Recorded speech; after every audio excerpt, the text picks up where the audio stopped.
আসসালামু আলাইকুম। আন্তর্জাতিক রিসেন্ট খবরে আপনাকে স্বাগত। শুরুতে জানাবো আমাদের হাতে থাকা সর্বশেষ বিশ্বের গুরুত্বপূর্ণ সংবাদ, এরপর বিস্তারিত। পুরোদমে ইসরায়েল ইরান হিজবুল্লাহ যুদ্ধ চলছে। জানিয়ে দিব আমাদের হাতে থাকা সর্বশেষ গুরুত্বপূর্ণ আপডেট আন্তর্জাতিক সংবাদ। শুরুতেই জানিয়ে দিব লেবাননের যুদ্ধবিরতিকে স্বাগত জানালো ইরান। লেবাননে ইসরায়েল ও হিজবুল্লাহর মধ্যে যুদ্ধবিরতিকে স্বাগত জানিয়েছে ইরান। দুই পক্ষের মধ্যে যুদ্ধবিরতি কার্যকর হওয়ার কয়েক ঘন্টা পর বুধবার ২৭ নভেম্বর এই প্রতিক্রিয়া জানায় তেহরান। এরপর জানিয়ে দিব বাংলাদেশ ইস্যুতে ভারতীয় কংগ্রেসের নতুন বার্তা। বাংলাদেশ সম্মিলিত সনাতনী জাগরণ জোটের মুখপাত্র ইসকন নেতা এবং পণ্ডরিক ধামের অধ্যক্ষ চিন্ময় কৃষ্ণ দাস ব্রহ্মচারীকে রাষ্ট্রদ্রোহ মামলায় গ্রেপ্তারের ঘটনায় বাংলাদেশে সাময়িক অস্থিরতা শুরু হয়েছে। এতে গভীর উদ্বেগ প্রকাশ করেছে ভারতের বিরোধী রাজনৈতিক দল কংগ্রেস। এরপর জানিয়ে দিব আইসিসিতে মিয়ানমারের জান্তা প্রধানের বিরুদ্ধে গ্রেপ্তারি পরোয়ানার আবেদন। আন্তর্জাতিক অপরাধ আদালত আইসিসি মিয়ানমারের ভারপ্রাপ্ত প্রেসিডেন্ট ও প্রতিরক্ষা বাহিনীর প্রধান মিন অং হুইলিংয়ের বিরুদ্ধে গ্রেপ্তারি পরোয়ানা জারি আবেদন করেছে। এরপর জানিয়ে দিব মার্কিন বি-52 বোমারু বিমান আটকে দিল রাশিয়া। যুক্তরাষ্ট্রের বি-52 বোমারু বিমানের পথ আটকে দিল রাশিয়ার যুদ্ধবিমান।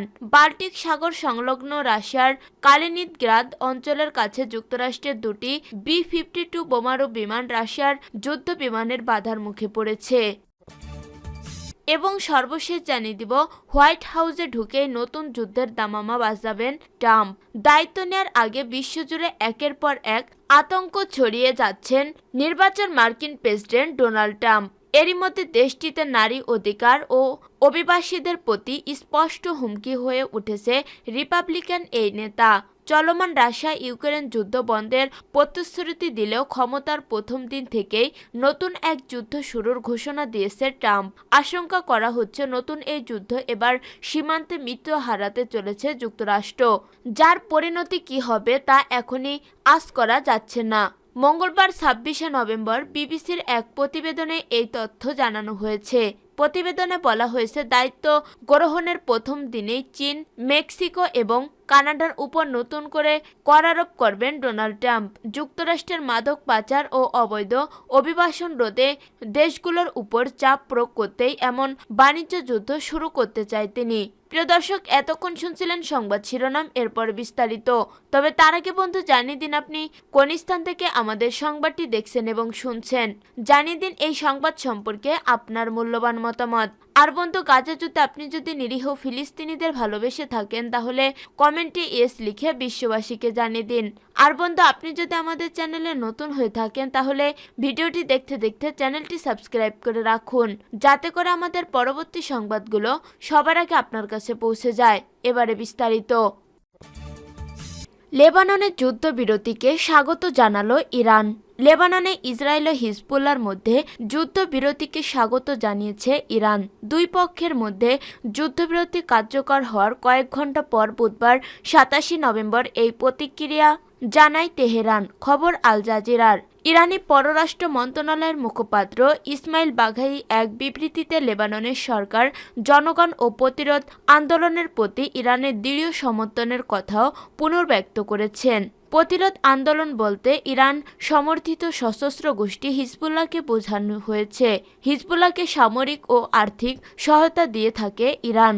এর আগে বুধবার ২৭ নভেম্বর স্থানীয় সময় ভোর ৪টা থেকে বাংলাদেশ সময় সকাল ৮টা লেবাননের যুদ্ধবিরতি কার্যকর হয়। এক বছরের বেশি সময় পাল্টাপাল্টি হামলা শেষে যুদ্ধবিরতিতে যায় ইসরায়েল ও হিজবুল্লাহ। প্রাথমিক অবস্থায় এই চুক্তির মেয়াদ থাকবে ৬০ দিন। পরবর্তীতে এটি আবারও বাড়ানো হবে। মঙ্গলবার ইসরায়েল ও হিজবুল্লাহর মধ্যে একটি যুদ্ধবিরতি চুক্তি হওয়ার কথা জানান মার্কিন প্রেসিডেন্ট জো বাইডেন। তার মতে যুক্তরাষ্ট্র ও ফ্রান্সের মধ্যস্থতায় এই চুক্তি সম্ভব হয়েছে। হোয়াইট হাউসে বক্তব্য দেওয়ার সময় বাইডেন বলেন, ইসরায়েলের নিরাপত্তা মন্ত্রিসভা ১০-১ ভোটে তিনি চুক্তি অনুমোদন করেছে। তিনি ইসরায়েলের প্রধানমন্ত্রী বেঞ্জামিন নেতানিয়াহু এবং লেবাননের তত্ত্বাবধায়ক প্রধানমন্ত্রী নাজিব মিকাতির সঙ্গে কথা বলেছেন। সংঘর্ষ স্থানীয় সময় ভোর 4টা অর্থাৎ বাংলাদেশ সময় সকাল 8টা শেষ হবে বলে জানান তিনি বলেন এই চুক্তি স্থায়ী যুদ্ধবিরতির জন্য তৈরি করা হয়েছে। হিজবুল্লাহ ও অন্যান্য সন্ত্রাসী সংগঠন ইসরায়েলের নিরাপত্তাকে আর হুমকির মুখে ফেলতে পারবে না। উভয় পক্ষের বেসামরিক জনগণ শিগগিরই নিরাপদে তাদের নিজ নিজ কমিউনিটিতে ফিরে যাবে। প্রাথমিক অবস্থায় এই চুক্তির মেয়াদ থাকবে 60 দিন। পরবর্তীতে এটি আবারও বৃদ্ধি করা হবে। এই চুক্তির মধ্য দিয়ে লেবাননের সশস্ত্র গোষ্ঠী হিজবুল্লাহর সঙ্গে ইসরায়েলের 1 বছরও বেশি সময় ধরে চলমান রক্তক্ষয়ী সংঘাতের অবসান ঘটাতে যাচ্ছে বলে আশা প্রকাশ করা হচ্ছে। এই সংঘাতে হাজার হাজার সামরিক ও বেসামরিক মানুষ হতাহত হয়েছেন। বাংলাদেশ ইস্যুতে ভারতীয় কংগ্রেসের নতুন বার্তা। বাংলাদেশ সম্মিলিত সনাতনী জাগরণ জোটের মুখপাত্র ইসকন নেতা এবং পণ্ডরিক ধামের অধ্যক্ষ চিন্ময় কৃষ্ণ দাস ব্রহ্মচারীকে রাষ্ট্রদ্রোহ মামলায় গ্রেপ্তারের ঘটনায় বাংলাদেশে সাময়িক অস্থিরতা শুরু হয়েছে। এতে গভীর উদ্বেগ প্রকাশ করেছে ভারতীয় বিরোধী রাজনৈতিক দল কংগ্রেস। সেই সঙ্গে বাংলাদেশে ধর্মীয় সংখ্যালঘুদের নিরাপত্তাহীনতা নিয়েও দলটির পক্ষ থেকে উদ্বেগ প্রকাশ করা হয়েছে। ভারতের রাষ্ট্রীয় সংবাদ মাধ্যম পিটিআইয়ের বরাতে এ খবর প্রকাশ করেছে দ্য ডেকান হেরলা। বুধবার 27 নভেম্বর কংগ্রেসের মিডিয়া অ্যান্ড পাবলিসিটি বিভাগের চেয়ারম্যান পবন খেরা এক বিবৃতিতে এই উদ্বেগ প্রকাশ করেন। তিনি বলেন, ভারতের কেন্দ্রীয় সরকার বাংলাদেশের সংখ্যালঘুদের জানমালের নিরাপত্তা নিশ্চিতে প্রয়োজনীয় পদক্ষেপ নেয়ার জন্য বাংলাদেশ সরকারের প্রতি আহ্বান জানাবে বলে প্রত্যাশা করেছে ভারতীয় জাতীয় কংগ্রেস। পবন খেরা বলেন, বাংলাদেশে ধর্মীয় সংখ্যালঘুদের নিরাপত্তাহীনতার পরিবেশ নিয়ে গভীর উদ্বেগ প্রকাশ করেছে কংগ্রেস। ইসকন নেতা ও সন্ন্যাসী চিন্ময় কৃষ্ণ দাসকে গ্রেপ্তারের ঘটনা এই নিরাপত্তাহীনতার সর্বশেষ উদাহরণ। এর আগে মঙ্গলবার 26 নভেম্বর চিন্ময় কৃষ্ণ দাস ব্রহ্মচারীর মুক্তির দাবিতে আন্দোলনকারীদের হামলায় সাইফুল ইসলাম আলিফ নামে চট্টগ্রামে এক আইনজীবী নিহত হন।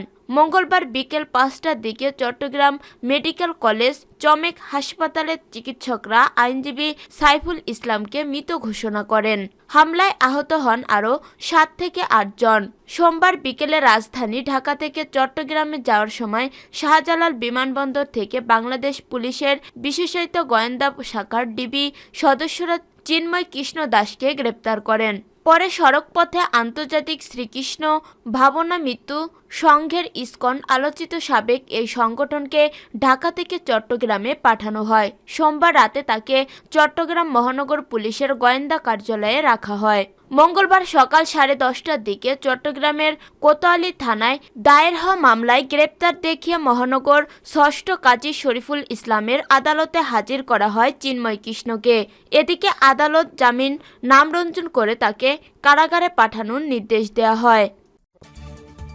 আইসিসিতে মিয়ানমারের জান্তা প্রধানের বিরুদ্ধে গ্রেপ্তারি পরোয়ানার আবেদন। আন্তর্জাতিক অপরাধ আদালত আইসিসি মিয়ানমারের ভারপ্রাপ্ত প্রেসিডেন্ট ও প্রতিরক্ষা বাহিনীর প্রধান মিন অং উইলের বিরুদ্ধে গ্রেপ্তারি পরোয়ানা জারির আবেদন করেছে। রোহিঙ্গাদের বিরুদ্ধে মানবতা বিরোধী অপরাধের তার জড়িত থাকার অভিযোগে আইসিসির প্রধান কৌশলী করিম খান এ আবেদন করেন। বুধবার 27 নভেম্বর আইসিসির অফিসিয়াল ওয়েবসাইটে প্রকাশিত সংবাদ বিজ্ঞপ্তি থেকে এই তথ্য জানা গেছে। খবর রয়টার্স। সংবাদ বিজ্ঞপ্তিতে জানানো হয়, 2016 থেকে 17 সালে রাখাইন রাজ্যে সংঘটিত সহিংসতা এবং এর ফলে রোহিঙ্গাদের বাংলাদেশে পালিয়ে আসার ঘটনায় মানবতাবিরোধী অপরাধের প্রমাণ পাওয়া গেছে। এই অপরাধের মিন অং উইলকে বিশেষভাবে দায়ী বলে মনে করছে আইসিসি। প্রকাশিত তথ্য অনুযায়ী মিয়ানমারের সামরিক বাহিনী, পুলিশ এবং কিছু বেসামরিক ব্যক্তির সহায়তায় 2015 সালের 25 আগস্ট থেকে 31 ডিসেম্বর পর্যন্ত এই অপরাধ সংঘটিত হয়। নির্বাসন, নিপীড়ন সহ রোহিঙ্গাদের উপর চালানো নির্যাতনকে মানবতা বিরোধী অপরাধ হিসেবে চিহ্নিত করেছে আদালত। আইসিসির প্রধান কৌশলী করিম খান বলেন, মিয়ানমার সরকারের উচ্চ পর্যায়ের কর্মকর্তার বিরুদ্ধে এটি আমাদের প্রথম গ্রেপ্তারি পরোয়ানার আবেদন। আমরা শিগগিরই আরও আবেদন করব। এখন বিচারকরা নির্ধারণ করবেন এই আবেদনটি গ্রেপ্তারি পরোয়ানা জারির জন্য যথাযথ কিনা। মার্কিন B-52 বোমারু বিমান আটকে দিল রাশিয়া। যুক্তরাষ্ট্রের B-52 বোমারু বিমানের পথ আটকে দিল রাশিয়ার যুদ্ধবিমান। বাল্টিক সাগর সংলগ্ন রাশিয়ার কালিনিনগ্রাড অঞ্চলের কাছে যুক্তরাষ্ট্রের দুটি B-52 বোমারু বিমান রাশিয়ার যুদ্ধবিমানের বাধার মুখে পড়েছে। মঙ্গলবার ২৬শে নভেম্বর বার্তা সংস্থা রয়টার্সের এক প্রতিবেদনে এই তথ্য জানানো হয়। যুক্তরাষ্ট্রের একজন কর্মকর্তা জানান, সোমবার যুক্তরাষ্ট্র ও ফিনল্যান্ডের মধ্যে অনুষ্ঠিত একটি সামরিক মহড়ার সময় এ ঘটনা ঘটে। বাল্টিক সাগর অঞ্চলে যুক্তরাষ্ট্রের বোমারু বিমান দুটি ফিনল্যান্ডের সঙ্গে যৌথ মহড়ায় অংশ নিয়েছিল। এই মহড়ার এক পর্যায়ে সেগুলোকে বাধা দেয় রাশিয়ার দুটি সু-27 যুদ্ধবিমান। যুক্তরাষ্ট্র ও ফিনল্যান্ডের দুই দেশই পশ্চিমা সামরিক জোট ন্যাটোর সদস্য। রাশিয়ার সঙ্গে ফিনল্যান্ডের ১,৩৪০ কিলোমিটার সীমান্ত রয়েছে। সাম্প্রতিক সময়ে রাশিয়া যুক্তরাষ্ট্র উত্তেজনা আরও বেড়েছে। গত সপ্তাহে যুক্তরাষ্ট্র ও যুক্তরাজ্যের সরবরাহ করা দূরপাল্লার ক্ষেপণাস্ত্র ব্যবহার করে ইউক্রেন রাশিয়ার ভিতরে হামলা চালায়। এর পাল্টা জবাবে মস্কো ইউক্রেনের বিভিন্ন স্থানে মধ্যপাল্লার হাইপারসোনিক ক্ষেপণাস্ত্র নিক্ষেপ করে। এই প্রেক্ষাপটে সোমবারের ঘটনায় নতুন করে উত্তেজনা তৈরি করেছে। যুক্তরাষ্ট্রের এক কর্মকর্তার দেয়া তথ্য অনুযায়ী রাশিয়ার যুদ্ধবিমানের বাধা দেওয়ার ধরন সামরিকভাবে পেশাদার ছিল এবং তা নিরাপদ বলেও মনে ছিল। সেজন্য বাধা পেয়েও যুক্তরাষ্ট্রের বোমারু বিমানগুলো পূর্ব পরিকল্পিত পথ পরিবর্তন করেনি। ফিনল্যান্ডের বিমানবাহী জানিয়েছে, এই মহড়া তাদের প্রতিরক্ষা সক্ষমতা আরও উন্নত করতে পরিচালিত হয়েছে। এ মহড়ার বিষয়ে ফিনল্যান্ডের বিমান বাহিনী রয়টার্সকে এক বিবৃতি দিয়েছে। তবে মহড়ার সময় রাশিয়ার বাধা দেওয়ার বিষয়ে কোনো মন্তব্য করেননি তারা।